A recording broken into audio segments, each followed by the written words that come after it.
Hello and welcome to Weird Heat. I'm Brian Altano and this is Max Scoville. Howdy. Weird Heat is a show about life, concepts, words, themes, ideas. Some shit. Some shit. Yeah. Some things. Well, we basically take one word or one idea and then we kind of deconstruct it, reconstruct it, put it back together, and return it and get a full refund. Yes, because those words were horrible and they fit badly.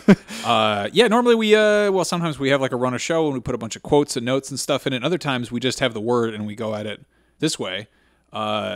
This week, the word is crying, which is a thing that you do. That's when you shoot the liquid from your eyes because you're sad or for other reasons. The last time I cried was actually earlier today when we had like a weird laugh attack. Oh. It was a good crying. Oh, yeah. But we have that seltzer machine at the office. And with it has flavors that it puts in your, if you get sparkling water out of it, it magically puts flavors in there. And back up real quick. We have a very San Francisco touchscreen controlled machine at work. It's called Bevy. Bevy. So B-E-V-I. We spend a good portion of our day making fun of this machine. But fucking Hey, look, we're in the like iPhone 1 of the robot apocalypse right now. So I feel like we can still talk shit to Bevy. You know what doesn't need a touch screen on it is a seltzer machine. Yep, that's true. But this one they changed out the flavors and they had like a new one. And you were like, have you tried that new flavor? But I was like, oh, you mean bashful peach? We wound up just crying, laughing. We were crying, laughing. I had fucking tears in my eyes because I was laughing, and it was nonsense. Well, because it was called the unsweetened pear. You said, and I'm like, that sounds like a game Sony funded. Yeah, just, you know, the unfinished swan, the bashful peach. So we were crying, laughing, which was good. It had the same. It had all the same kind of like the feeling where afterwards I was like, well, I don't know what that was all about. Well, thank you for setting this episode on a good note then, because I didn't remember that that's a type of crying. I was just going to go right into the sad stuff. Yeah, no, we got to so soften the blow a little bit. I want to have a lighthearted talk about crying. Good. Crying is, I was thinking about this in the car on the way over here. It is more acceptable for an adult man to piss in public than it is to cry. That's a really good point. How fucked up is that? Crying is like, it's kind of like masturbating in that it's a thing that everyone does, but no one wants to see you do. You know? No one really wants to know that you're doing it, even though we all knew we're kind of doing it. Yeah, you're secreting a weird liquid inconsistently. Mm-hmm. I don't know. Yep. It's weird if somebody walks in on you, they probably most likely are just like, Yeah. The only difference is I think with crying, somebody might go, "What's wrong?" Whereas if they catch you masturbating, they're probably not going to go, "What's wrong? What did it do to you?"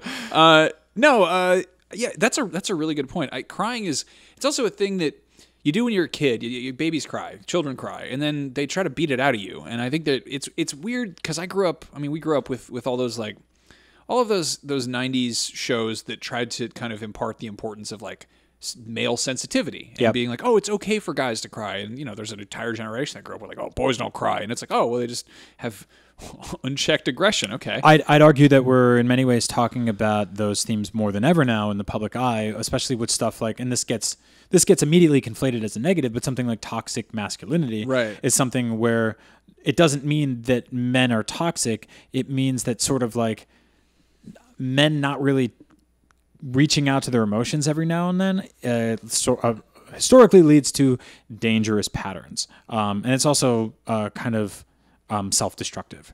So we're in a weird spot because we know that crying is a thing that you always do when you're a kid, and that it's sort of, I think we can agree, is a healthy thing to do here and there as an adult, but it's also something that we can't really, like, when you see people doing, when you see people doing it, you don't know what to do.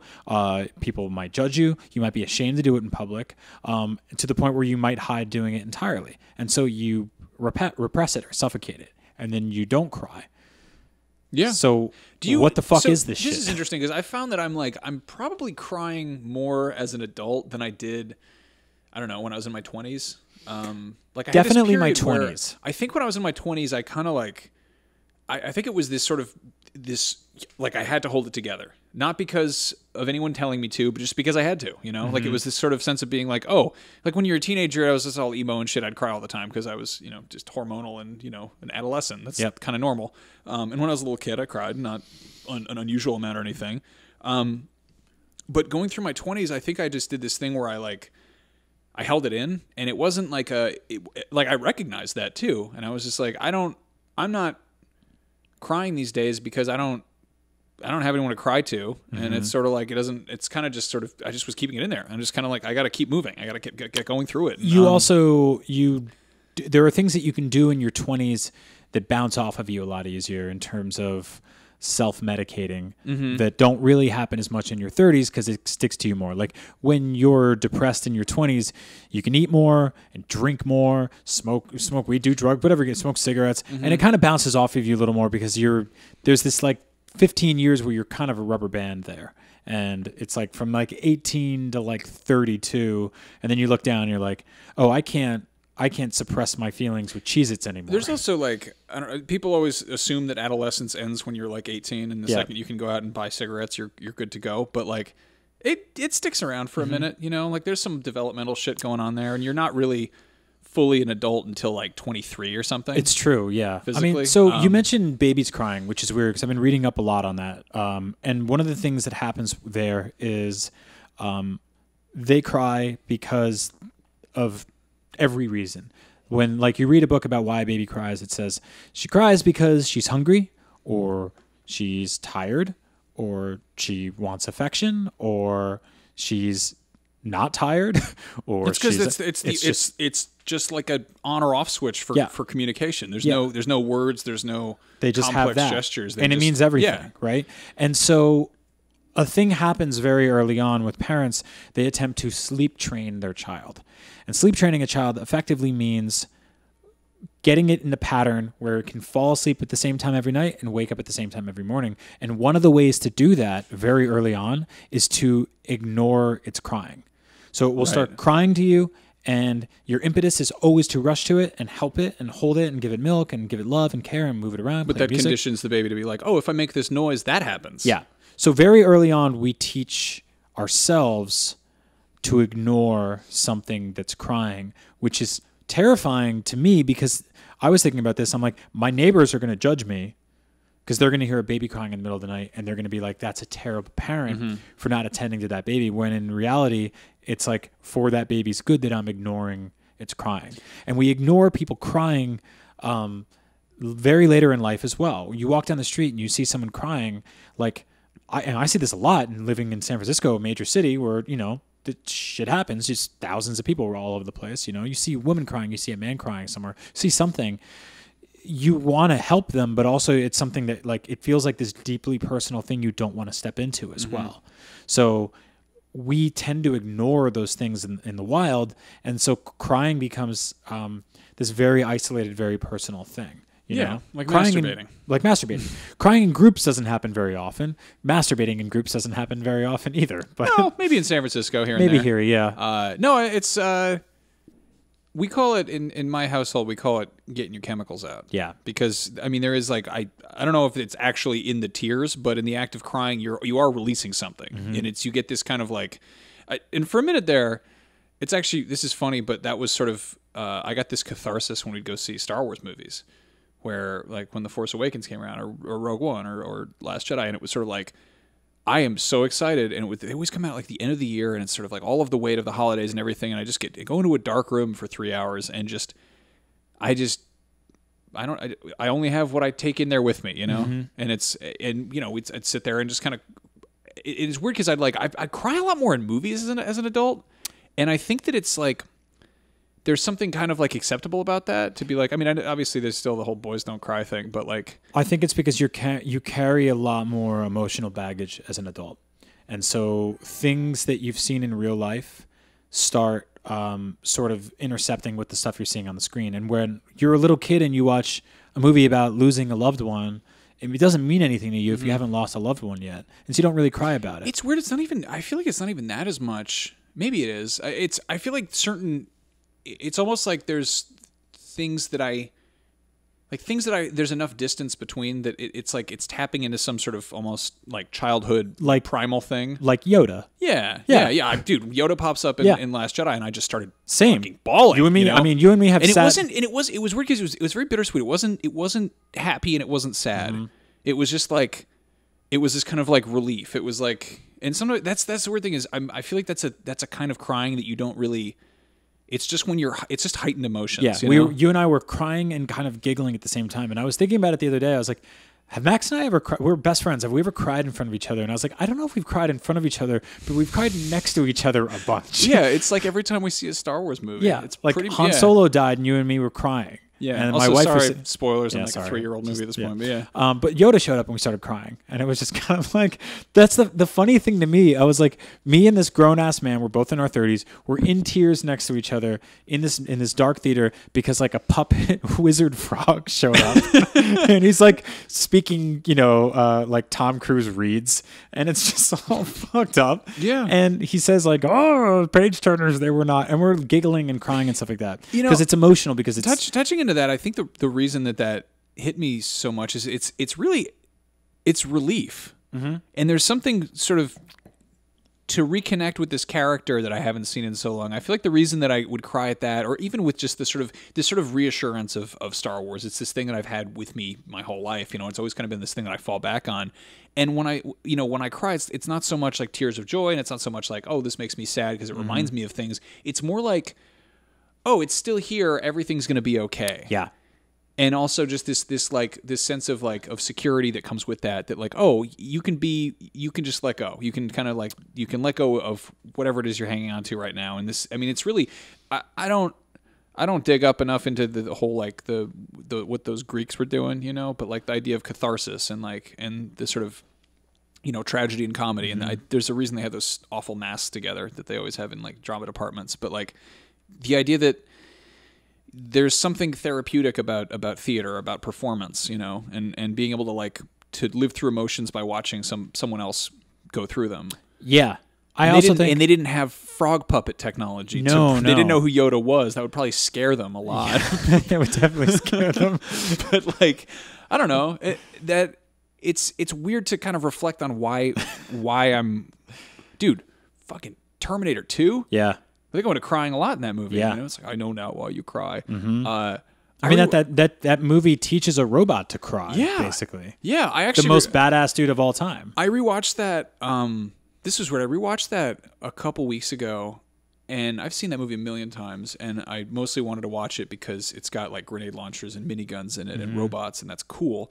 But watching it, I was like, oh, I totally forgot exactly how much I really, really got attached to this movie as a kid. Yeah. Because that's a movie about this like kid who's raised by a single mom who doesn't have a father figure, and he gets this like super awesome robot father figure who rides a motorcycle, and it's like this, it's kind of like this fucked up fairy tale in that sense. Mm-hmm. And I got like kind of choked up watching it now because I was like, holy shit, like that was, I didn't even think about that as a kid. I actually never put that together for you. Yeah. That's huge. Yeah. And I mean, I think Star Wars to a certain degree too, but like I didn't, it almost like, I almost feel stupid. And then at the same time, it's this weird sense of like, almost like sympathy for myself as a kid. And I mean, I'm getting choked up talking about it now. Right. But like, it's weird to be like, to not.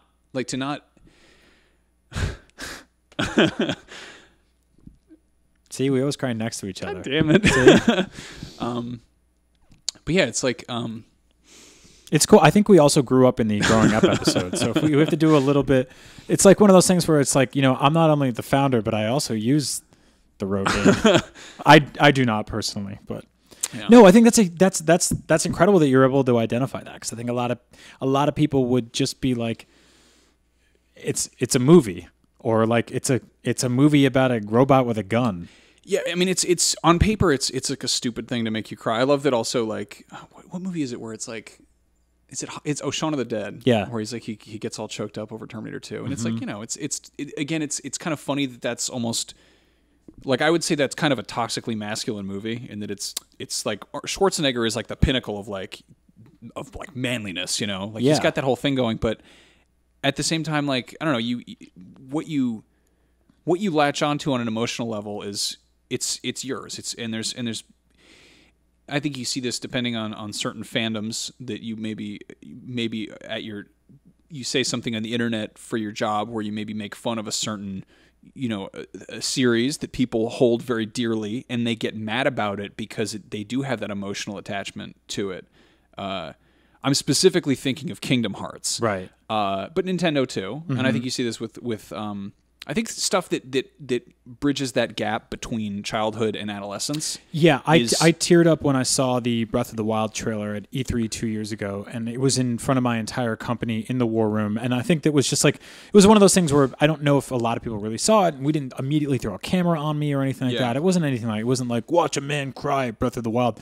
But it was one of those things where I realized like that franchise, that series is something that's always been with me. You had the Ratatouille moment. Yeah.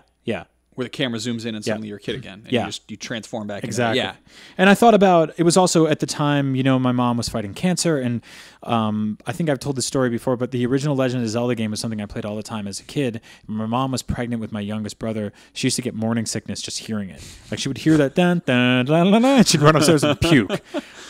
Which is funny because it's like, it's something I always loved and she always loved on behalf of me, but it's also something that made her physically, literally vomit. But weird segue, but crying, like yawning and vomiting are kind of contagious acts in that when you see someone else doing them in the room, it kind of triggers that to happen yourself. And I went to 2 funerals in 3 weeks last year for 2 people who were very close to me, my mother and her father. And I didn't cry at either of their funerals. And I walked out being like, am I broken? Am I heartless? What's wrong with me? And then I realized like, oh no, I've cried dozens of times leading up to this, and I've cried dozens of times afterwards.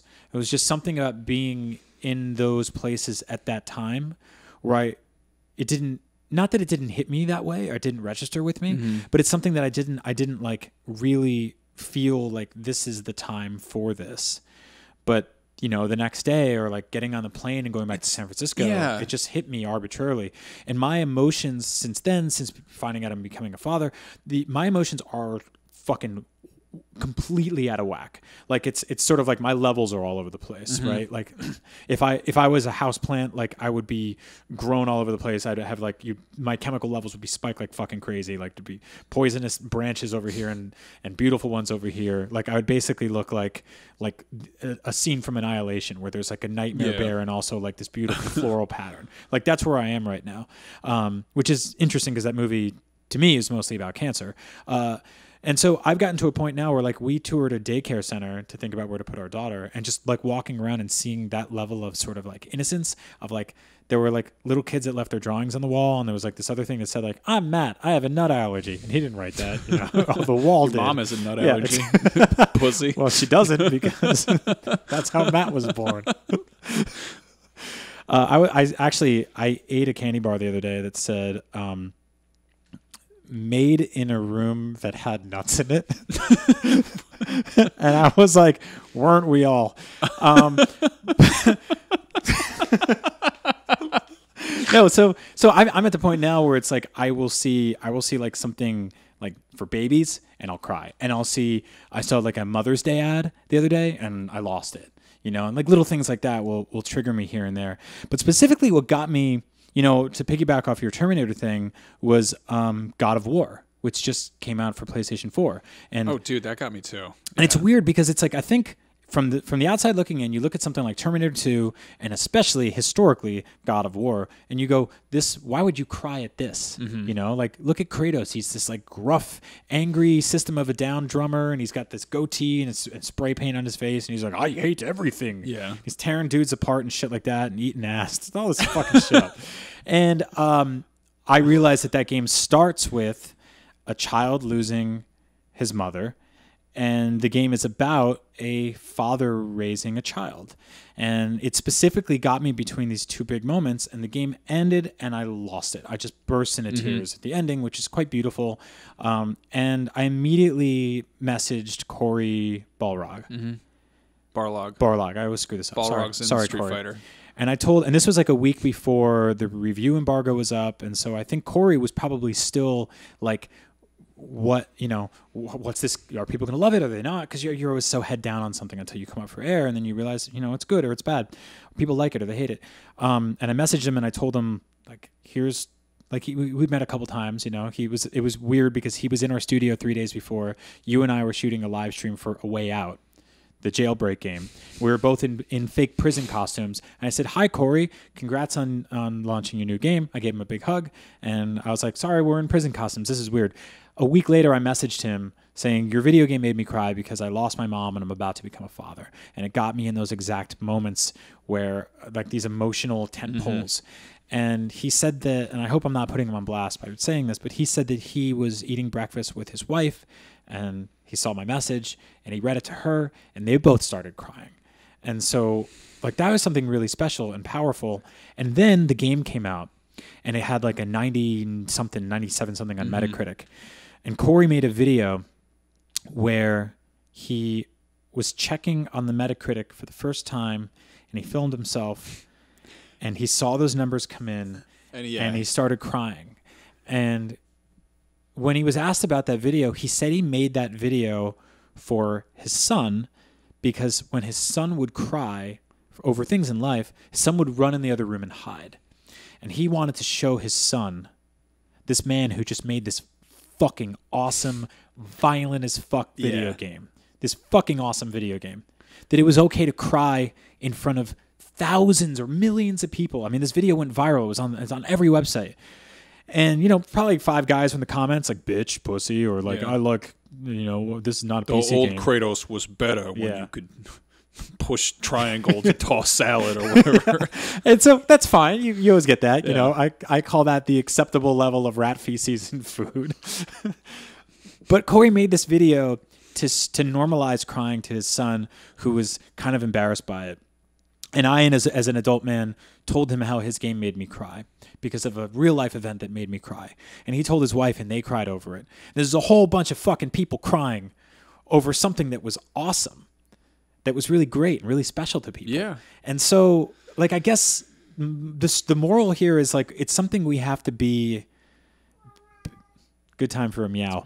It's I feel like I curse on Beyond. This is a good time for us to sort of start getting better about accepting crying and being okay with it and not always suffocating it and letting it out when we have to. I mean, I think there's overdoing it, right? There's people that cry over it. There's little kids that, like, real quick, little kids do a really funny thing too, where they will fall on their head and no one will say anything and they won't feel any pain. And then someone will come running over and be like, are you okay? And then they start crying.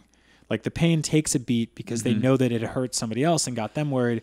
And that's a weird level of compassion. But I think in general, like, we have to get better at that, right? We have to get better at crying. Yeah. No, I mean, it's I think we just have to be better about sort of figuring out what's going on. Just and, like, I don't know. It sucks. There's so much. I feel like the 90s just really screwed up a lot of psychology in general. There was the whole, like, it was like, oh, you gotta try to be in touch with your feelings and sensitive and everything.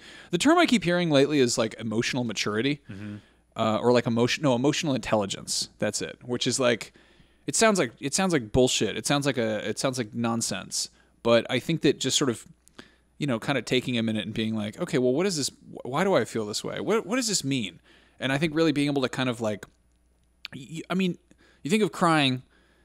It used to be if there was, like, a little face with a teardrop on it, that was automatically, like, sad. But you look at, like, the emoji, and this is a weird thing to throw to, but, like, the emoji have many different tiers. They have, like, lots of different crying. Some of them are laughing crying. Yeah. And then there's, like, there's the embarrassment sweat. I don't think that's tears. That's like a different bodily function. But the point I'm trying to make is that, like, there are different. Everyone cries for different reasons, and everyone cries. Like, and some people cry more than others, and it's sort of like, what's important is not so much that you are crying or not. It's the fact that you recognize why.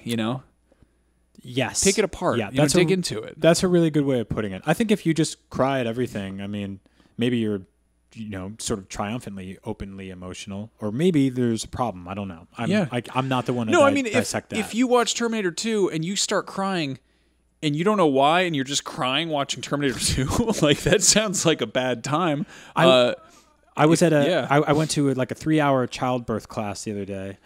Which is weird because that's what I did on Sunday, and on Saturday I saw Infinity War, which is like a 3-hour movie that also left me like confused, scared, excited, and just sort of a mess all over the place. But this class, when I walked in, had at every seat a box of tissues, and I was like, well, that's a bit presumptuous. Like, yeah, the birth of a child is beautiful, and I'm sure you're going to show us some horrifying films where that happens, which they did. But I thought it was a little presumptuous that they're like, you really think like everyone in this room is going to cry? I mean, I think if there was one box of tissues for the whole class to share, that'd be okay. And no one cried. And I don't know what that was. Maybe it was we all walked in thinking like this is the thing we had to do. Maybe we were all trying to be tough in front of each other, being like we're all gonna be parents. Do you think they had like a masturbators class in there before? I think there might have been. Yeah, it was one of those masturbator seminars. I mean, that is a different type of childbirth. Yeah, that's true. A little bit preemptive there, but. Having hundreds of kids. You didn't at once. read the instructions altogether there. Yeah. You're just kind of jumping the gun. I love how we're like, hey, let's have here's a crying conversation from the masturbating joke boys. I don't know. Masturbating joke boys. Don't say that. Okay, well, that was a bad way of putting it. Scratch that, reverse it. No, I don't know.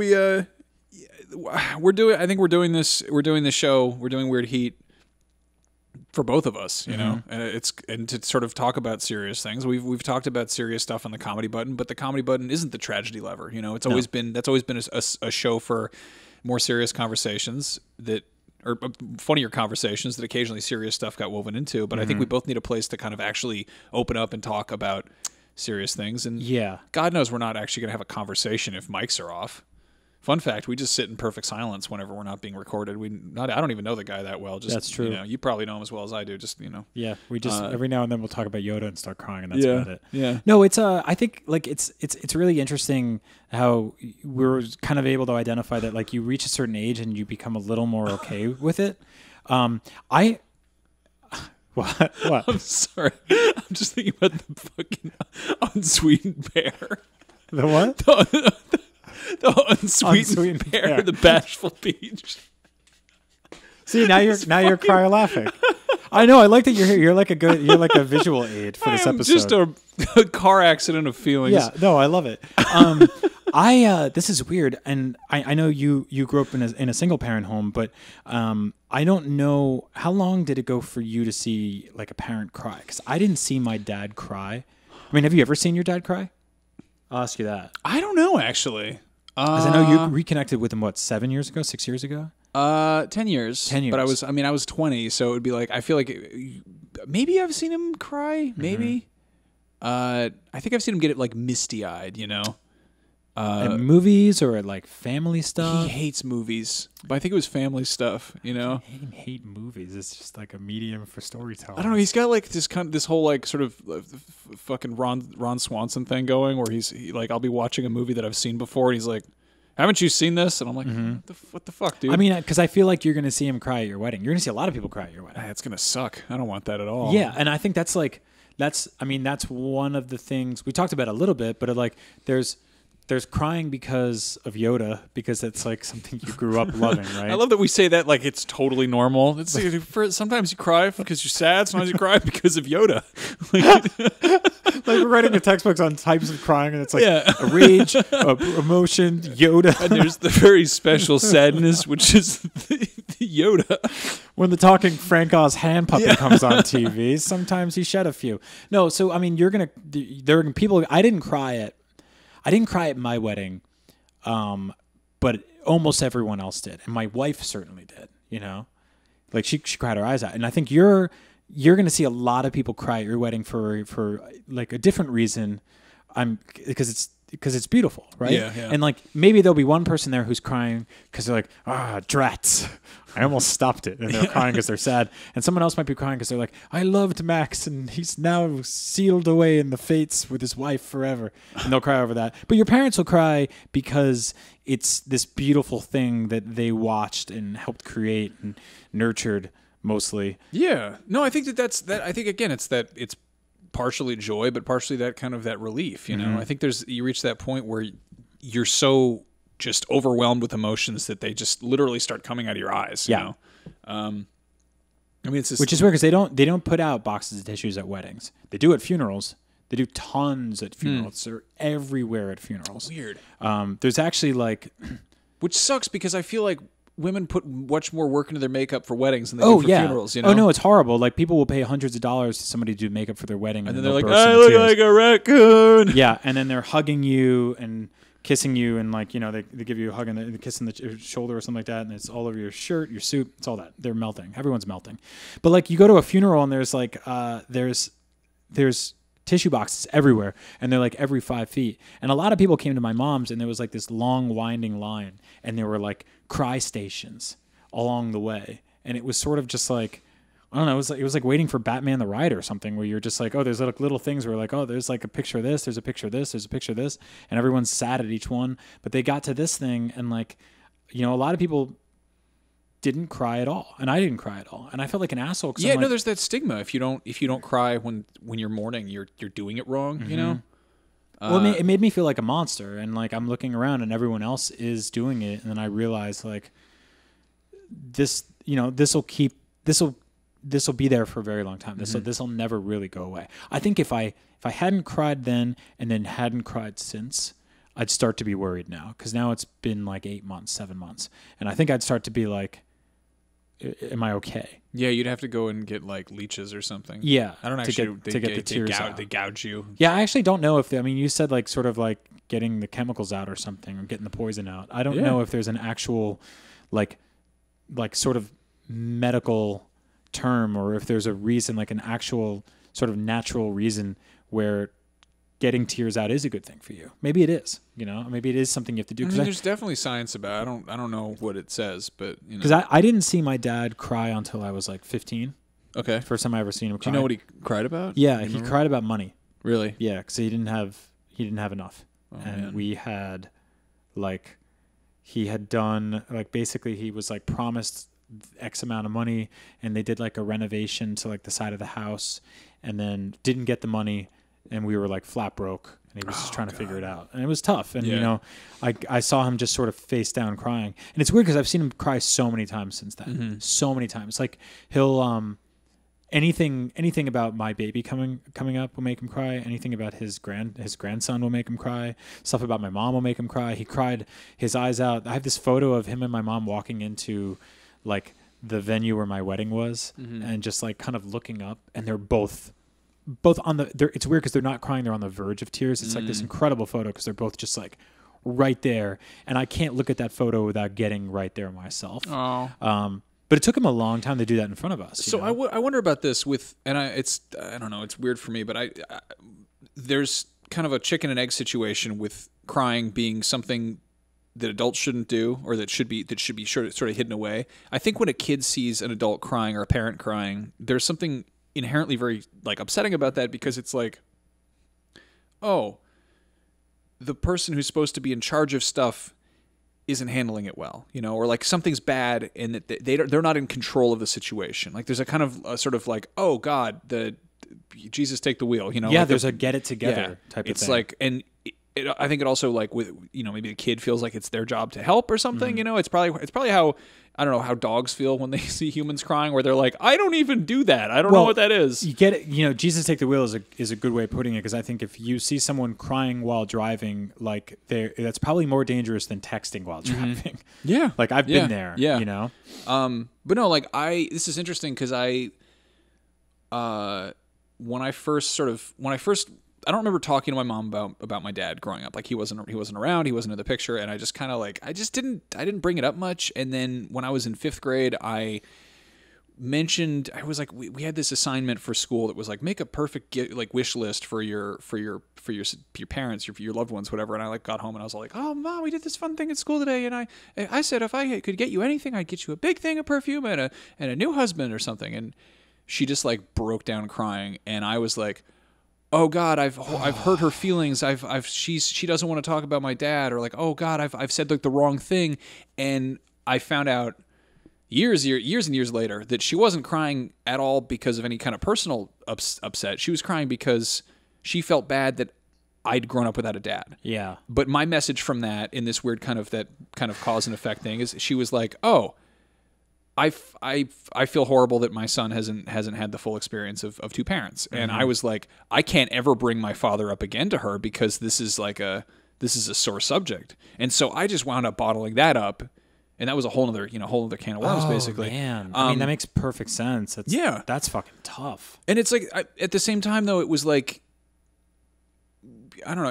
It's upsetting. I think it's especially upsetting with with a single parent to see them crying, because it's sort of like, are they coming for us? Like, what's, there's no one else there there's no other adult there to reassure in that situation. But yeah, I feel like it's healthy to see adults cry, or when I have kids someday, I definitely don't plan on like bottling that up, and I'm gonna be like, it's totally, it's okay to cry, but fucking get off the floor. You're making a scene in IKEA, but. Yeah, like, I don't know, going like the Cory Barlog stuff, and it's obviously scary if you see your dad crying about money, but if you see him like crying at your wedding, it's a different thing. Yeah, this context is a big part of all of it.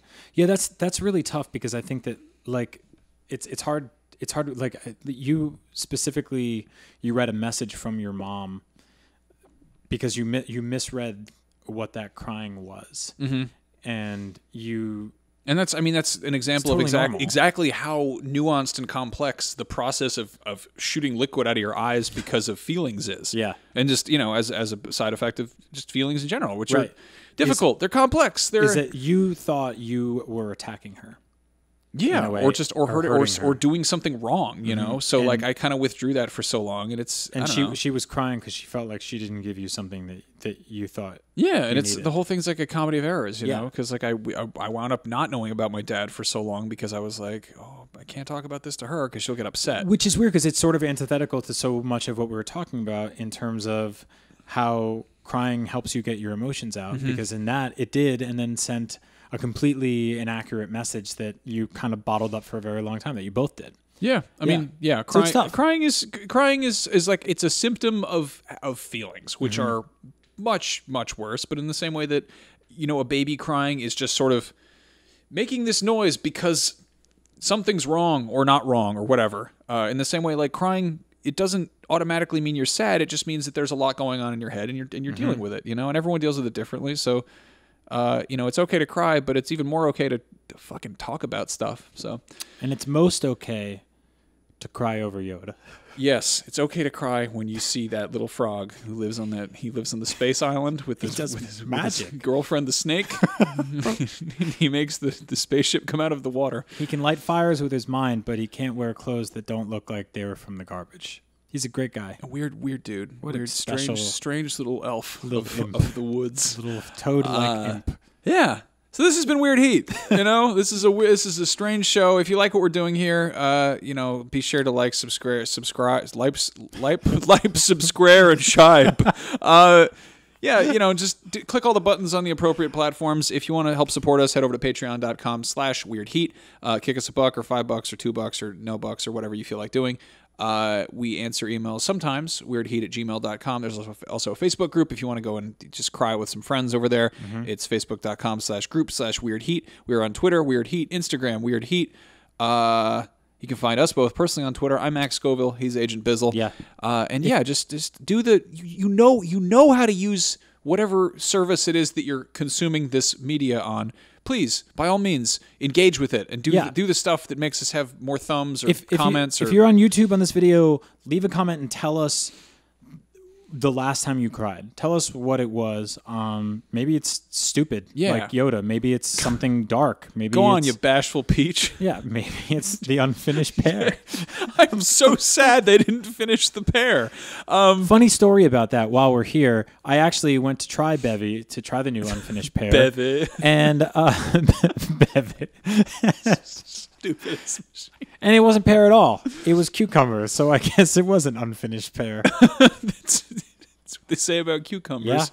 That's what they call Yoda, the cucumber of Star Wars. Yeah, and shout out to Bevy for making us cry with laughter at the bad flavors. Yep. Thanks, Frank Oz, too, for your work. Yeah, shout out to Frank Oz for being that little frog. Yeah, thanks for watching. Thanks for watching us talk about crying. This is the end of this. It's all right. The end. We cried. Goodbye.